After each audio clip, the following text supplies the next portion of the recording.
Hey guys, welcome back to another Spy Family Sunday. So it looks like this week we're getting a mission short chapter, which is totally fine. And it looks like it focuses in on Yours boss. So I'm actually kind of excited about this chapter. I went through it and it's pretty cool. We're getting to know him just a little bit more. And I think that's fine. I think it's important to humanize these side characters.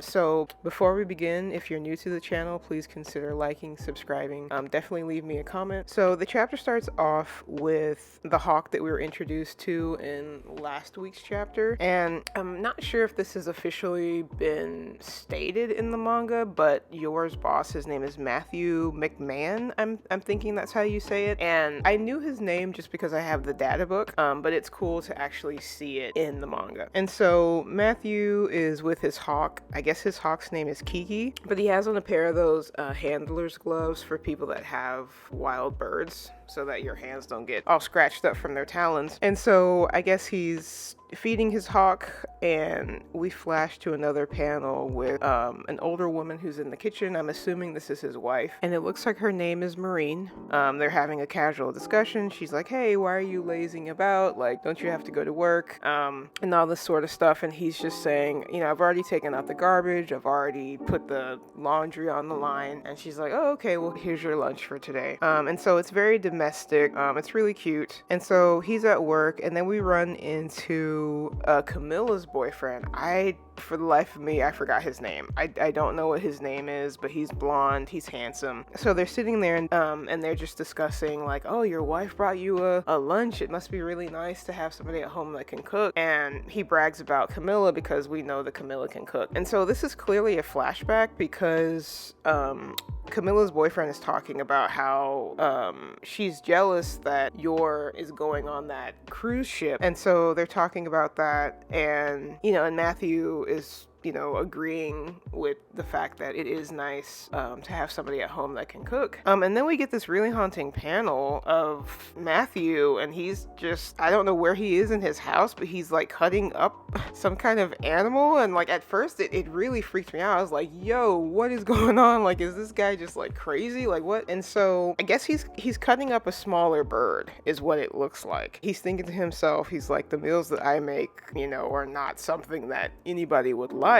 And I was just like, yo. And then we move on to Matthew talking with his wife. He's asking her like, hey, can you watch my bird while I'm away on job business? And she's a little annoyed by that. She's like, I mean, I guess, but I really don't like feeding your bird because it eats rats and other smaller birds, which she inevitably relinquishes to that. And she's like, oh, I'll feed your bird while you're gone. And she's wanting some souvenirs. She's like, as long as you bring me back some souvenirs, like we're Gucci. And so he's laying down, he's thinking to himself like, I wonder what sort of souvenir she would appreciate. And so I find this part of the chapter very interesting because even though this is before they go on the cruise arc, there's this panel that basically summarizes the entire trip. When they get there, you're protecting Shanti, and the director, fighting all of these assassins on top of the boat. I thought that was very interesting because he's thinking to himself, like, I'm gonna bring her back souvenirs,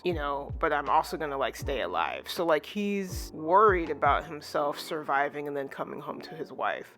So I find like moments like these very humanizing. For the longest time, I'll admit, like Yours boss didn't really seem very human to me. He's very robotic, just like focus on the mission, don't slip up, get yourself together, just very militant and seemingly like no emotion. But with a chapter like this, it does humanize him, and it sort of makes me think like, so what's going to happen on this current mission? Like, is he actually worried in the back of his mind about not surviving and like not coming home to his wife? I think that's something that as an audience member you can really appreciate, because it's not just Yor that's worried about getting home to Lloyd and Anya. Like, her boss also has connections and bonds. So, I just thought that was a really nice detail. And so during the flashback, after the mission, shopkeeper invites Matthew, like, good job on the mission. Like, do you want to stay and have dinner with me? And his immediate reply is like, no, I need to go home to my wife.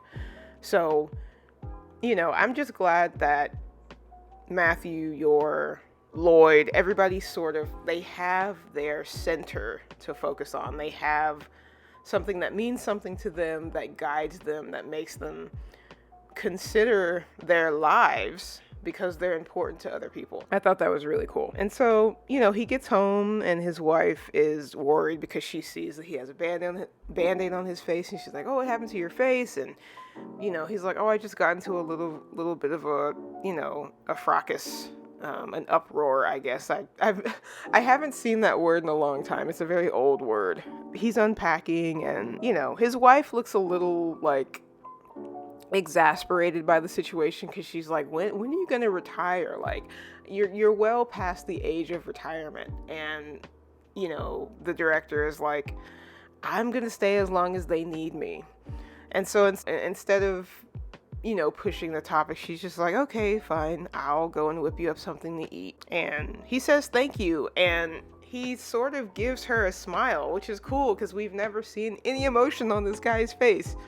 And so he thanks her, and they're eating dinner, and she's like, "Oh yeah, don't forget about my souvenirs. Did you get any?" And that's how the chapter ends. So it was very sweet. It was very humanizing, and I am looking forward to the next chapter. I mean, I'm assuming that we are going to dive right back into what's going on with Hemlock and Yor. I was expecting to go straight into the next chapter, but I do like that we got this little reprieve with Matthew and getting to know where his head is psychologically. This also kind of worries me because in very true anime fashion, as soon as a character gets a flashback, it's like death flags, death flags, death flags. And so now I'm just kind of like, okay, Endo, like, did you give us his backstory only to kill him? Like, please don't do that. Because if he dies, Yor is going to freak out. I'm telling you. So, I don't know, but it does have me a little anxious as far as, like, the danger level of this mission that they're on. So, I don't know. Maybe I'm just overreacting, but we will see what happens. Thank you so much for listening. And until next time, remember to be awesome and stay true.